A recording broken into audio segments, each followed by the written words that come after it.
Hi everyone. Hold on to the vision of a better you, a better day and a better life. Today is 27th of June 2023. Let us have a quick discussion of all these important topics. See, loving the outcome से ज्यादा बेहतर है loving the process. Love the process. What we are waiting for is not as important as what happens to us while we are waiting. Trust the process. Remember, the good life is a process, not a state of being. It is a direction, not a destination. Study full throttle. This is Telegram quiz. Every day in morning, we are having 5 such multiple choice questions. Join. This is vocabulary. Perversity. इसका मतलब होता है प्रतिकूलता. A deliberate desire to behave in an unreasonable or unacceptable way. Contrary. Convalescence का मतलब होता है recover one's health and strength over a period of time after an illness or operation. Get better, recover, get well. Poignant pause है मतलब मार्मिकता है. The quality of evoking a keen sense of sadness or regret. Deft है. Deft का मतलब होता है निपुण. Adroit, artful, dexterous. Totter का मतलब होता है लड़खड़ाते हुए चलना. Move in a feeble or unsteady way. So ये vocab words हैं आज के लिए. If you come across any other important word, write down that word along with its meaning in the comment section down below. This is CSAT. This is question number 1. Try to answer. ABCD एक square है. 1 point on each of AB and CD and 2 distinct points on each of BC and DA are chosen. How many distinct triangles can be drawn using any 3 points as vertices out of these 6 points? Second question है, a 3-digit number ABC on multiplication with D gives 37DD, where A, B, C and D are different non-zero digits. तो आपको बताना है A plus B plus C का value क्या होता है. ये मेंस कोर्स है 15 सितंबर 2023 हम टारगेट कर रहे हैं. आज हम ऐसे नंबर 5 को स्टार्ट करेंगे. ऐसे नंबर 5 अमेजिंग सेशन होगा. इस 1 मंथ में हमने 5 एसेज और एंटायर GS4 कवर किया. This is extra ordinary. अब हम GS1 GS2 नेक्स्ट मंथ में करेंगे और GS3 होगा अगस्त में और मॉक टेस्ट भी अगस्त में होंगे. If you are preparing for main examination civil services तो ये कोर्स बहुत यूजफुल है. Attend the live classes. Then this is prelims course. आज हमने करंट अफेयर्स की क्लासेस में इंडिया का foreign diplomatic policies based on geography को समझा और इसमें हमने बहुत सारा बात किया इंडिया की पॉलिसी कैसे इवॉल्व हुई और स्पेशली हमने कम्युनिकेशन स्किल्स पे भी काफी ध्यान दिया. तो ये ऐसे ही कंटिन्यू होगा. प्रीलिम्स 1 एक होलिस्टिक कोर्स है. इसमें 26 ऑफ मई 2024 की जो भी रिक्वायरमेंट्स है वो सारी हम यहाँ पे फुलफिल करेंगे. इसमें core subjects, current affairs, MCQ, writing practice, CSAT, mentorship, everything included है. देन दिस इज ज्योग्राफी और ये है answer writing. This is again really awesome. आपको समराइज करना आना चाहिए. ऐसे हमें बहुत सारी चीजें पता होती है बट वो समराइज नहीं होती, बैंक नहीं होती. तो जब वो बैंक नहीं है, फॉर्मल लैंग्वेज में आप उसको बोल नहीं सकते, लिख नहीं सकते, तो उस इंफॉर्मेशन का कोई यूटिलिटी नहीं है. सो दैट इज वाई आपको अपने थॉट्स, अपनी अंडरस्टैंडिंग को समराइज करना बहुत जरूरी है. So prepare a short summary on the following topics. First is river Ganga, second is defence manufacturing, third is human animal conflict. ये बहुत इंपॉर्टेंट टॉपिक्स है, हाई एंडिंग टॉपिक्स है. 15 ऑफ सितंबर तक ऐसे हम करीब 500 टॉपिक्स तैयार करने वाले हैं और ये 500 टॉपिक्स का हिट रेशियो बहुत होगा. मेन एग्जाम में आपको ये बहुत यूजफुल होगा. So do this homework, okay, और इसको सबमिट भी करिए इस वेबसाइट पे. This is social media update. Damodar Hari Chapekar, plague महामारी के दौरान आपने लोगों पर अत्याचार करने वाले ब्रिटिश अधिकारी पे यहाँ पर जो हमारा रिवॉल्यूशन था, जो हमारा इंडियन फ्रीडम स्ट्रगल था, उसमें इंपॉर्टेंट कंट्रीब्यूशन दिया. Portrait of the 16th century warrior queen of Gondwana, Rani Durgavati. तो आप हैं रानी दुर्गावती. क्या आप गेस कर सकते हो ये पर्सनालिटी कौन है? Guess the personality. Field marshal Sam Manekshaw है या फिर फील्ड मार्शल KM करियप्पा है? ये जो फील्ड मार्शल होता है ये कौन सी पोस्ट होती है? Army, air force, navy. आर्मी में तो जनरल रैंक होता है. So what is this new post field marshal.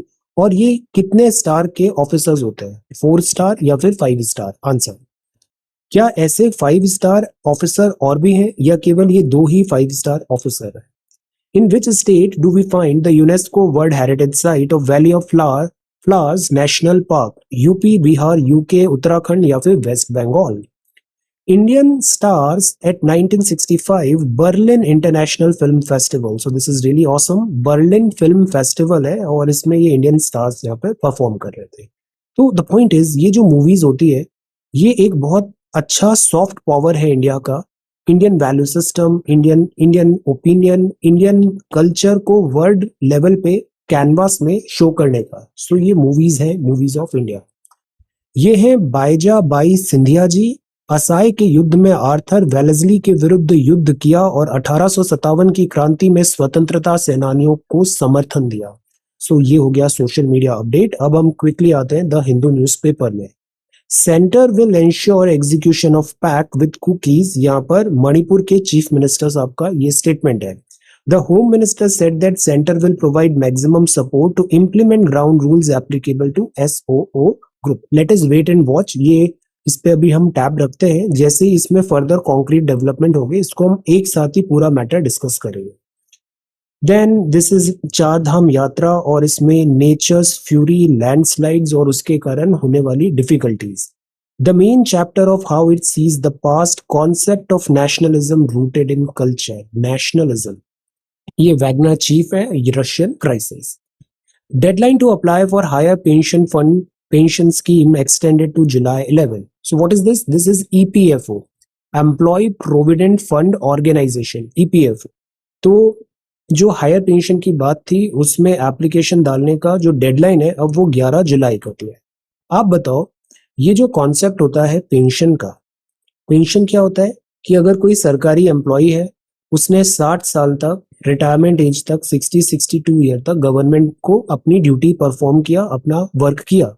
अब 60-62 के बाद जब ये एम्प्लॉय रिटायर होता है तो गवर्नमेंट में पेंशन का सिस्टम होता है कि वो जिस पोस्ट पे, जिस पे स्केल पे रिटायर हुआ है, पहले ऐसा होता था उसका तकरीबन half of that income, half of that salary उसको लाइफ लॉन्ग पेंशन मिलता था. मतलब the person is retired but उसको पेंशन मिलेगा. Over the period of time ये पाया गया, ये देखा गया कि एट टाइम्स ये इकोनॉमिकली बहुत डिफिकल्ट हो जाता है. Economically because number of retired employees बढ़ रहे हैं और हमारे यहाँ जो लाइफ स्पैन है वो भी बढ़ रहा है.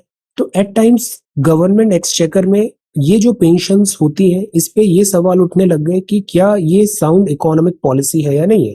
बिकॉज प्राइवेट सेक्टर में एज सच रिटायरमेंट के बाद ये जो पेंशन है प्राइवेट एम्प्लॉयर्स ऐसा प्रोवाइड नहीं करते. तो गवर्नमेंट ने सोचा कि why government is doing this, क्या यहाँ पे हम पेंशन का ऑल्टरनेटिव निकाल सकते हैं. और फिर एक आई नई पेंशन स्कीम जो एग्जैक्टली पुरानी पेंशन स्कीम जैसी नहीं थी. But the point is again कि जो पेंशन होती है ये एक काइंड ऑफ इंश्योरेंस कवर की तरह भी रहती है. और बिकॉज गवर्नमेंट एम्प्लॉय ने लाइफ अपना वहां पे सर्व किया है गवर्नमेंट को, तो क्या वहां पे उसकी पेंशन बननी चाहिए या नहीं बननी चाहिए. अब हमको इस टॉपिक पे डिस्कस करना चाहिए और हमें एक व्यू पॉइंट तैयार रहना चाहिए कि पेंशन से रिलेटेड मेरिट्स क्या होते हैं और पेंशन से रिलेटेड डीमेरिट्स क्या होते हैं. इंटरव्यू में ये सवाल पूछा जा सकता है. पेंशन जो सिस्टम ऑफ इंडिया है इसमें मेरिट्स क्या है और डीमेरिट्स क्या है. हमको बहुत ऑब्जेक्टिव वे में इसके मेरिट्स और डीमेरिट्स पता करने चाहिए. So can you suggest few merits जो पेंशन स्कीम में है और फ्यू डीमेरिट्स जो पेंशन स्कीम में है. पेंशन एज अ स्कीम के मेरिट्स और डीमेरिट्स क्या हो सकता है. हम जजमेंट पास नहीं करेंगे but we should know what are the merits and what are the demerits according to you. So answer, you can answer in the comment section down below as well. So this is a pension fund scheme. Now see, rain wreaks havoc. So ये rescue mission है. NDRF personnel यहाँ पे search operation कर रहे हैं. Orange colour, this is Himachal Pradesh का Mandi district. NMC rolls back latest rules for MBBS admissions. तो ये कल रूल्स आए थे, अभी इनको रोल बैक कर दिया गया है. So this is the front page of the Hindu. अब जो नेक्स्ट पेज है this is about a grand revival. ये बड़ा इंपॉर्टेंट न्यूज है. India and Egypt. इजिप्ट हमारे लिए बहुत इंपॉर्टेंट कंट्री है. अभी 26 जनवरी में चीफ गेस्ट भी थे Abdel al Fattah al Sisi, so chief president of Egypt. अब यहाँ रीएस्टैब्लिश करना है close ties in recent years. तो देखिए इंडिया इजिप्ट ने अभी स्ट्रैटेजिक पार्टनरशिप की फिर से बात की. स्ट्रैटेजिक पार्टनरशिप प्राइम मिनिस्टर साहब का अभी विजिट था। इजिप्ट प्रेसिडेंट अब्दुल फतह अल सीसी से एक इम्पोर्टेंट टॉक्स हुए। अब इंडिया के जो टाइज हैं West Asia North Africa region से, ये लॉन्ग ओवर ड्यू थे यहाँ पे ओवरहॉल करना, बिकॉज हिस्टोरिकल टाइज भी है। इजिप्ट एक एंशिएंट सिविलाइजेशन है, India is also an ancient civilisation. So दोनों कंट्रीज ने ट्रीटी साइन किया था 1955 में, फ्रेंडशिप ट्रीटी, और इसके बाद इंडिया ने इजिप्ट को सपोर्ट भी किया जब स्वेज कैनाल क्राइसिस हुआ था 1956। आप बताओ ये स्वेज कैनाल किन दो वाटर बॉडीज को कनेक्ट करती है, और उन पोर्ट्स के भी नाम बताइए, पोर्ट्स। और फिर इजिप्ट से हमारी फ्रेंडशिप और बढ़ी, नॉन अलाइनमेंट मूवमेंट 1961, हम फाउंडर है। इसके बाद G77 grouping, south south cooperation, cold war, India और इजिप्ट दोनों एक पेज पे नजर आए। हम कैंप फॉलोवर्स नहीं हुए कि हमें यूएस के धड़े पे जाना है या Soviet Union. We decided to walk alone independently. So अब यूक्रेन वॉर हुआ, उसमें भी केस जो है एक्सट्रीमली सिमिलर है। इजिप्ट और इंडिया एंड इजिप्ट दोनों ने रिफ्यूज किया to criticise Russia's action, but not condoning them either and calling for a diplomatic solution. So हमने एज सच रशिया के अगेंस्ट भी नहीं कहा, बट हमने कहा कि पीस, लॉ एंड ऑर्डर होना जरूरी है, डिप्लोमेटिकली प्रॉब्लम को सॉल्व किया जाए। देन इसके अलावा अभी वीट सप्लाई का डिसीजन था इजिप्ट में, क्योंकि इजिप्ट एक इंपोर्टर है वीट का, उसमें कुछ डिफिकल्टीज आई, ब्लॉकेज आया, रशिया यूक्रेन से सप्लाई नहीं हो रहा था, तो हमने वहां पे सप्लाई करने का इनिशिएटिव लिया। ब्लैक सी ग्रेन इनिशिएटिव भी था। तो द पॉइंट इज, जो कायरो कैपिटल है इजिप्ट की, वहां इंडिया का गुडविल बहुत अच्छा है, गुडविल। ये बात तो है कि इंडिया का जो गुडविल है, रेपुटेशन है all over the world, this is really really nice. तो अभी क्लोजर कोऑपरेशन करना है, सॉफ्ट पावर को हमें कॉन्क्रीट, एनर्जी, फार्मास्यूटिकल, डिफेंस में आगे बढ़ना है। एमओयू एग्रीकल्चर में साइन हुआ, आर्कियोलॉजिकल एंटिक्विटीज में और कंपटीशन लॉ में भी। इसके अलावा प्राइम मिनिस्टर का विजिट था अल हकीम मॉस्क में, और वहां पे इजिप्ट के ग्रैंड मुफ्ती से भी यहाँ पे टॉक्स हुए। सो इसमें जो मिसगिविंग्स था उसको भी यहाँ पे करेक्ट करने की कोशिश की। देखिए, इंडिया एक सेक्युलर कंट्री है, सेक्युलरिज्म हमारे कॉन्स्टिट्यूशन में प्रीएम्बल में साफ शब्दों में लिखा हुआ है। So this is our way of action. President al Sisi who was India's republic day chief guest, उनको इजिप्ट का हाईएस्ट स्टेट ऑनर अभी प्राइम मिनिस्टर साहब को मिला, the order of the Nile, और Nile river is because lifeline of Egypt. So who offers Egypt और humanity in invaluable services. So this is again a big step. Egypt एक special invitee भी है G20 summit में, दिल्ली में, जो अभी सितंबर में होगा। तो the point is, Egypt important country है, ये लिंक है अफ्रीका और एशिया का। फूड, एनर्जी, नेबरहुड, जैसे इजिप्ट का नेबरहुड है इजराइल और सऊदी, हमारे इजराइल सऊदी दोनों के साथ क्लोजर टाइज है। ग्लोबल साउथ में अफ्रीकन यूनियन होगा। न्यू डेवलपमेंट बैंक है जो ब्रिक्स ने सेट किया था, Brazil, Russia, India, China, South Africa. तो Egypt is again interested to join this group. The point is, इसकी मीटिंग में भी इजिप्ट को इनवाइट शायद किया जाएगा। तो ये जो हिस्टोरिकल टाइज हैं, इनको एक रिफ्रेश मिल गया है इस विजिट से, और Egypt is a very very important country for us. So a grand revival, इस पे हमने एक आंसर राइटिंग भी किया है। We will revisit this article, India and Egypt relations. Rebellion in Russia, Vladimir Putin should bring the war to an end for stability at home. Because अगर Russia में instability आएगा, इसका consequences पूरे world में देखने को मिलेगा। Okay. Then laying the foundation for a future ready digital India. इसमें कुछ बहुत अच्छे points हैं। Ministry of electronics and IT ने अभी डिजिटल इंडिया बिल प्रपोज किया है, ये अभी लॉन्च होगा, और ये जो पुराना 2000 का आईटी एक्ट 2000 था उसको रिप्लेस करेगा। ये आईटी एक्ट एक्चुअली बहुत आर्काइक हो गया है, ये 2000 में आया था और अभी 23 साल पुराना हो गया है। आईटी एज में 23 year is equal to 230 year, IT age बहुत फास्ट चलती है। तो ये जो एक्ट है ये रेलिक टाइप बन गया था, दैट इज वाई अभी एक नया एक्ट लाने की बात है। इसमें जो नए चैलेंजेस है, जैसे लीगल रिजीम है, user harm, competition, miss information जो डिजिटल स्पेस में, इन सब से रिलेटेड प्रपोजल्स आएंगे। Union state of minister of state for electronics and technology ने यहाँ पे बताया इसका ड्राफ्ट रेडी है, बहुत जल्दी ये फ्लोट होगा। तो जो चेंजिंग टेक्नोलॉजी के कंटूर्स है वहां पर इनको एड्रेस किया जाएगा। ओके, सो अब देखिए, इसमें ना इंटरनेट का जो डिजिटल इंटरमीडियरीज है उनको क्लासिफाई भी किया जाएगा, जैसे ई कॉमर्स के प्लेयर्स कौन है, social media company, search engine जो है, इनमें लाइबिलिटीज क्या है, रेस्पॉन्सिबिलिटीज क्या है, ये सब डिफाइन होगा। आईटी एक्ट में इंटरमीडियरी वो होता है जो सर्विसेज प्रोवाइड कर रहा है, जैसे कोई सोशल मीडिया इंटरमीडियरी है या फिर दिस ऑनलाइन गेमिंग इंटरमीडियरी है, ये सर्विस प्रोवाइड करा रहे हैं, प्लेटफॉर्म प्रोवाइडर है।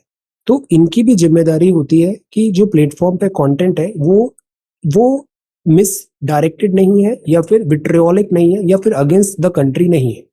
सो द पॉइंट इज इंटरमीडियरीज को 72 आवर्स का टाइमलाइन दिया गया कि अगर कंटेंट रॉन्ग है तो उसको पुल डाउन करना पड़ेगा। इसके अलावा माइक्रोसॉफ्ट टीम्स, जोहो, ऐसे इनके लाइसेंसिंग कैसे करना है, गूगल मीट एटसेट्रा, जो नए एज के डिजिटल डिजिटल जो इन डिजिटल कम्युनिकेशन के टूल्स हैं उन सबको यहाँ पे एड्रेस करेगा। ये अभी बिल भी नहीं प्रपोज हुआ है तो इसमें अभी ज्यादा R&D नहीं करना चाहिए।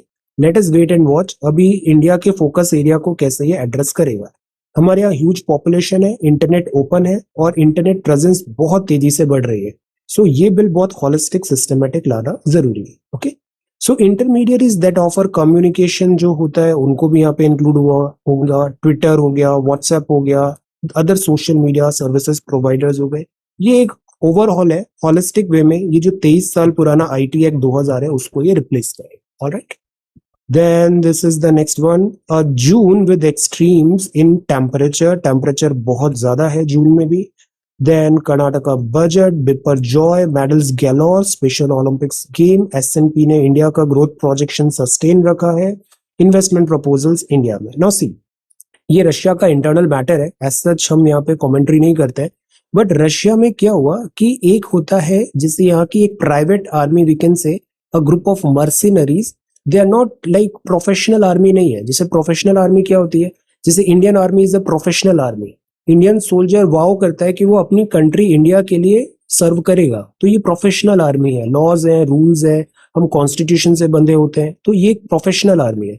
फिर एक होते हैं मर्सिनरीज, मर्सिनरीज भी एट टाइम्स नेशनैलिटी दिखाते हैं but they are more towards their personal gains and interest. So the point is, ये जैसे वैगनर ग्रुप है, it is not associated with particular state, unofficially Russia की आर्मी के साथ collaborate किया था but it is not Russian army, ये private army we can से।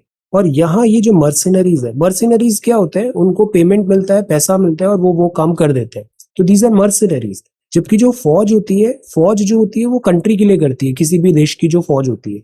सो ये मर्सिनरीज है। और यहाँ भी this Russian crisis, Ukraine crisis में डिफिकल्टी हुआ, तो अभी काइंड ऑफ लाइक मिलिट्री कू जैसी भी बात थी, ऑल्दो अभी कोई कॉन्क्रीट हमें न्यूज नहीं पता है, let us wait and watch.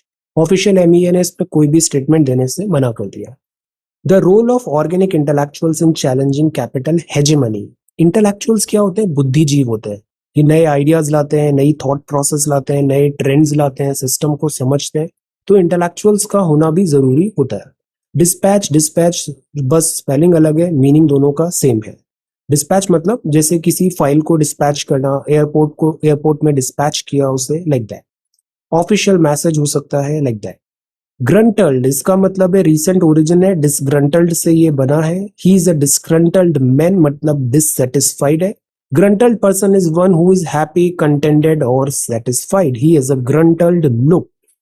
Then इसके अलावा, यू आर अज्यूम्ड बाय और at something, interested at is incorrect.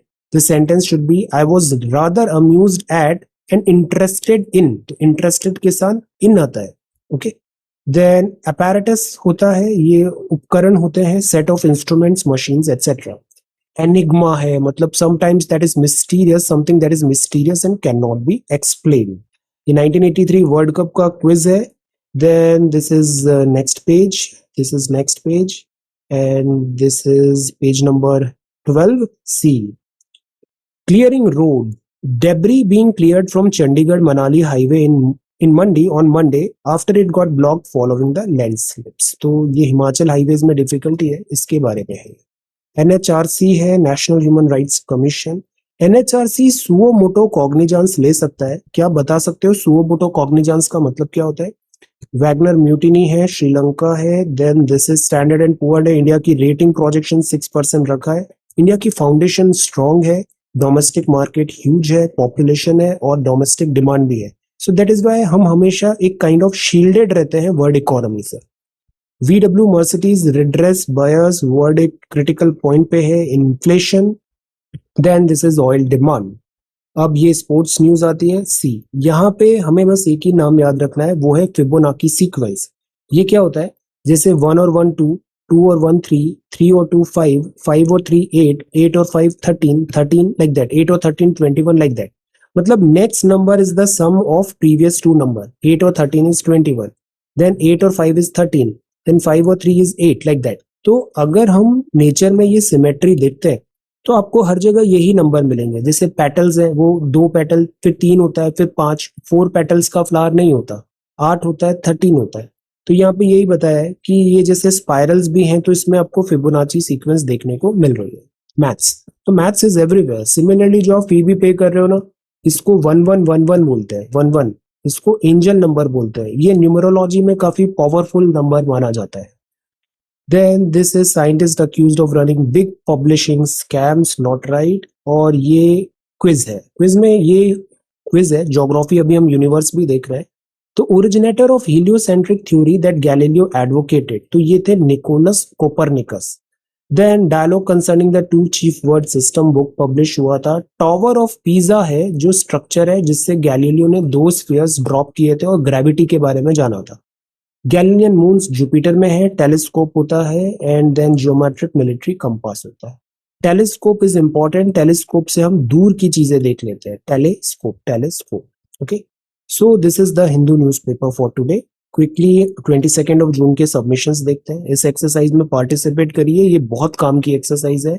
Health care India में एक शॉर्ट नोट बनाई है, चाइल्ड एजुकेशन और एम्प्लॉयमेंट में। ये अनएम्प्लॉयमेंट नहीं है, एम्प्लॉयमेंट है, okay. So let us sort it by oldest, let us sort it by oldest. अब देखो ये कितना सिस्टमेटिक वर्क है, और यकीन मानिए मेन एग्जाम में भी आप यही सब बातें लिखने वाले हो। इतना एक्स्ट्राऑर्डिनरी चीजें आप पढ़ते हो, कुछ याद नहीं आएगा वहां पे, और आप जल्दी जल्दी लिख भी नहीं पाओगे। This is a fact.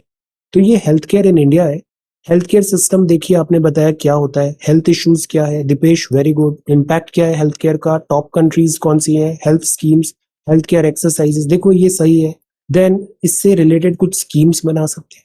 तो पॉइंट इज कि ऐसा भी नहीं है कि आपको एक पेज में करना है, मतलब आप 2 पेज लो, बट जितनी भी चीजें हैं ना उसको समराइज करो, अलग अलग हेडिंग, अलग अलग डायमेंशंस हेल्थ केयर के सोचने की कोशिश करो। ये ब्रेनस्टॉर्मिंग आपको ऐसे में भी बहुत काम आएगा। तो everyone should do this. Child education में importance, problems, policy, then benefits, then main government schemes, constitution, ऐसे बहुत सारे और भी डायमेंशंस हम ऐड कर सकते हैं। थिंक एम्प्लॉयमेंट में आपने बताया प्रॉब्लम क्या है, देखो जैसे स्कीम्स बताया ना, ऐसे गवर्नमेंट स्कीम्स। देन इसके अलावा फंडामेंटल राइट्स, वे फॉरवर्ड, फिनटेस्टिंग। श्रवण ने हेल्थ केयर पे देखो कितना अच्छा नोट तैयार किया है कि देखो सुविधाएं हैं 1.4 बिलियन, स्वास्थ्य देखभाल की प्रणाली को कैसे बेहतर करे, जीडीपी का परसेंटेज जो बढ़ना चाहिए, कुल खर्च, वेरी गुड। देन स्वास्थ्य की अभी वर्तमान में क्या स्थिति है, वेरी नाइस। देन मंत्रालय, संवैधानिक प्रावधान। देखो आप लोगों ने मेंस लिखा है, आपको पता है ना, ये चीजें कंसोलिडेट करना बहुत जरूरी होता है, वरना रियल एग्जाम में ना चीजें तुरंत याद आती नहीं है, और आ भी जाती है तो सटीकता से आती नहीं है, तो हम लिख नहीं पाते। तो आपको चीजों को ना एकदम टिप्स पे याद रखना है। टिप्स पे आपके पास ये सारे टेम्पलेट्स रेडी होने चाहिए। मेन एग्जाम, राइटिंग एग्जाम आपके लिए केक वॉक रहेगा। इवन ये चीज प्रीलिम्स में भी बहुत काम आती है, ओके। तो ये उठाए गए कदम है, वेरी नाइस। देखो अब मंजू ने कितना अच्छे से लिखा, राइटिंग भी कितनी ब्यूटीफुल है। हेल्थ केयर इन इंडिया क्या होता है, इसके अलावा लेवल्स, मेजर हेल्थ स्कीम्स, ये सारे बहुत क्रिस्प कंसाइज नोट्स तैयार हो रहे हैं। आप चाहो मंजू तो 2 पेज भी यूज कर सकते हो, 3 पेज भी यूज कर सकते हो, बट बहुत होलिस्टिक नोट्स तैयार करिए यहाँ पे, good. Child education, very nice, important, how to improve, very good, awesome. Nandini is again doing really really good. See सारे पॉइंटर्स बताए यहाँ पे हेल्थ केयर पे, गवर्नमेंट स्कीम्स, कोई लेटेस्ट अभी एडिशन है आप वो भी डालो। चाइल्ड एजुकेशन में आप कुछ इंपॉर्टेंट मुद्दे भी उठा सकते हो कि डिजिटल एजुकेशन में क्या प्रॉब्लम आ रहा है, जिससे आपने 2 पेज में किया, वेरी गुड। सिक्योर कॉन्स्टिट्यूशन, तो ऐसे ही एक होलिस्टिक वे में तैयार करना है। और ये एरो के बजाय ना हम नंबर लिखना चालू कर देते हैं, 1 2 3 4 5 6 7, इससे थोड़ा और ऑर्गेनाइज्ड कॉपी नजर आएगी हमारी, है ना। Employment, very good copy. Sundar is back, very good. See health care क्या है, इंडेक्स बताया, बजट बताया। तो देखो हमें हेडिंग्स बनाना भी आ रहा है, ये सब हेडिंग्स आपको प्रीलिम्स में काम आएगी, मेंस में काम आएगी, ऐसे में, very nice. Then child education में सारे articles, initiatives, very good, very good. Ankit, this is good, health care in India. Then important data, challenges, very nice. इसमें आप 1 पेज और ऐड करो। चाइल्ड एजुकेशन में भी अच्छे से आपने लिखा है, very systematic. 1 2 3 ABC Roman numerals भी हम डाल सकते हैं, good. Employer government initiative, fantastic. देखो कितना बढ़िया एक्सरसाइज है, पार्टिसिपेट करो, हैबिट बनाओ और आपको ये चीज बहुत काम आएगा। ओके, तो नेक्स्ट क्लास में अभी हम डिस्कस करेंगे Indus Valley civilisation, Ramsar sites और इसरो के latest missions. So look at these submissions, आप भी इस पे वर्क करके अच्छे अच्छे पॉइंट्स यहाँ पे लिखिए। ओके, आपको ये बहुत बेनिफिशियल रहेगा। Alright, so thank you so much for watching this video. Take care, study well and be safe.